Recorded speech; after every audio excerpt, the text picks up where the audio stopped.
যারা আপনাদের বোনদের সম্পদের হক দেন নাই, বাবার সম্পদ থেকে নিজেরা পাইছেন, বোনদেরকে দেন নাই, বোনদের সাথে চিটারি করছেন। কিভাবে চিটারি বলবো আমি? বাবার মৃত্যুর পর বোনদের দাওয়াত দিচ্ছেন, ভাগনাদেরকে দাওয়াত দিচ্ছেন, দুলাভাইয়ের দাওয়াত দিচ্ছেন, আইনা ধুমসে একটা খাওয়ান দিচ্ছেন। খাওয়ায়া নতুন নতুন বাজার থেকে শাড়ি টাড়ি আনছেন, আইনা বোনদেরকে শাড়ি, বাইকনাদের কাপড় চোপড়, দুলাভাইয়ের লুঙ্গি, যার যা মনে চাইছে দিচ্ছেন, ধুমসে খাওয়ায় টাওয়ায় এখন আলাপ উঠাইছেন।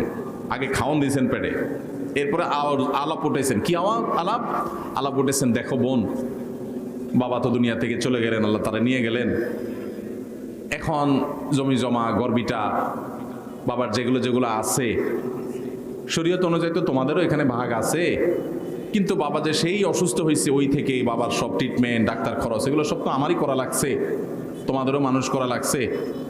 এখন এখানে তোমাদের ভাগ আছে সেটা তো আমি জানি, এখন এগুলা কি করা তোমরাই বলো, বল তোমাদের কোর্টে, বল তোমাদের কোর্টে। এটা হলো খুব সূক্ষ্ম চিটারি, এটার নাম হলো সূক্ষ্ম চিটারি। ডাকাতি বাটপারির বিভিন্ন ধরন আছে, তো এটা এক প্রকারের বাটপারি। কেন বাটপারি বললাম?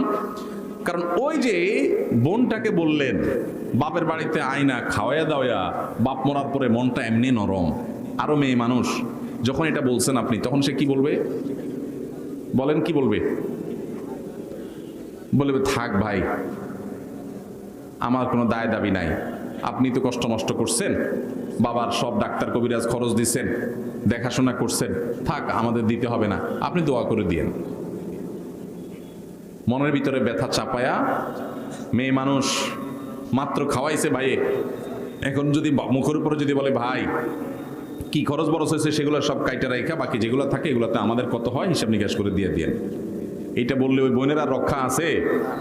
পুরা এলাকাতে বদনাম ছড়ানো হবে যে আমার বোন বাপটা মইরা সারে নাই, কবরে রাইখা সারি নাই, এখন সে ভাগ চাইতে আসছে। এবার আমরা শুরু করব তার সাথে তাকে দুর্বল জায়গায় আঘাত করে তাকে দুর্বল করার। এই রোগটা আমাদের সমাজে আছে না নাই? মুরব্বীরা বাবাজিরা যারা আছেন কান খাড়া করে শুনে রাখেন, লম্বা দাড়ি নিয়া, তসবিহ তালিল নিয়া, নামাজ রোজা নিয়া ওয়াজ শুনতে শুনতে কানটা ঝালাফালা করে গেছেন, 2 পয়সার কোনো লাভ হবে না যদি বোনদের হক মেরে থাকেন। কিয়ামতের ময়দানে এই বোন দেখবেন দাঁড়ায় গেছে, এক চুল পরিমাণ ছাড় হবে না, যত আমল করেছেন সব দিয়ে জাহান্নামে যেতে হবে যদি বোনদের হক মেরে থাকেন। এই জন্য বাবারা এই চিটারি করা যাবে না, ভাইয়েরা এই চিটারি করা যাবে না। যেসব ভাইয়েরা বাবা মার মৃত্যুর পর বোনদের হক দেন নাই, অনেকে মায়ের হক দেয় না, মায়েরও হক আছে। আপনার বাবা মারা গেছেন, আপনার মা তার স্বামীর সম্পদে তার হক আছে না নাই? কয়জন সন্তান বলতে পারবেন যে আমার বাবা মারা গেছে, মাকে হিসাব করে দিয়ে দিছি? কয়জন বলতে পারবেন? এক ভাই হাত তুলছেন, আর আছেন যে মাকে হিসাব করে দিয়েছেন, আরেক ভাই হাত তুলছেন মাশাআল্লাহ, আরেক ভাই হাত তুলছেন, 2-4 জন হাত তুলছেন মাশাআল্লাহ। বেশিরভাগ মানুষ হাত তোলেন নাই, অনেকে হয়তো বাবা আল্লাহ তাআলা বাচ্চা রাখছেন, আরো বাচ্চা রাখুক আমরা দোয়া করি। কিন্তু যদি দুনিয়া থেকে চলে যায় তাহলে উলামা ইকরামের কাছ থেকে মাসআলা জেনে কোরআন যাকে যতটুকু দিয়েছে তাকে ততটুকু দিবেন তো ইনশাআল্লাহ? কারা কারা দিবেন? হাত তোলেন, হাত তোলেন, পাক্কা নিয়ত করে হাত তোলেন, আন্দাজে হাত তুলবেন না। সম্পদের লোভ করব না, বলেন সম্পদের লোভ। আল্লাহর দেওয়া বন্টন অনুযায়ী পাই পাই করে সবাইকে বুঝাই দেব ইনশাআল্লাহ। আল্লাহ আমাদের সব ভাইকে তৌফিক দান করুন। ভাই বরকতের মালিক কে? বরকত দেওয়ার মালিক কে?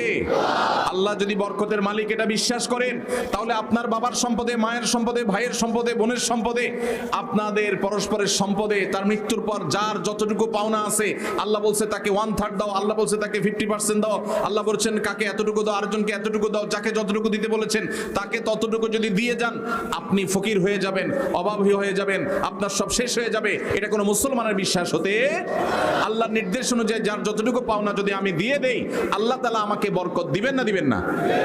আর আল্লাহ যখন বরকত দেন তখন অল্পতে অনেক হয়ে যায়, আর আল্লাহ যখন বরকত দেন না তখন পাহাড় পরিমাণ সম্পদ থাকলেও মানুষ অভাবী আর ভিখারি থাকে।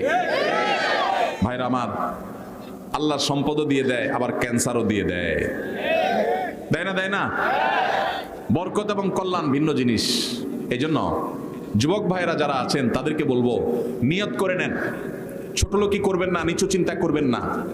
যেসব ভাইরা মনে করেন যে বাবার জন্য আমি তো অনেক খরচ করছি, তাহলে আমি সব সম্পদ রেখে দিব। জি না, বাবার জন্য খরচ করা আপনার নৈতিক দায়িত্ব। আপনার যদি টাকা থাকে তার ট্রিটমেন্ট খরচ দাঁড়ানো আপনার দায়িত্ব। এর মানে এই না যে বাবার সম্পদ থেকে আপনি সেটা কাটাকাটি করবেন।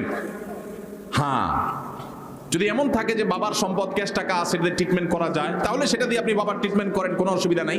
বাবার যদি না থাকে আর আপনার থাকে, সন্তান হিসেবে আপনার উপরে ফরজ বাবার ভরণ পোষণ দেওয়া।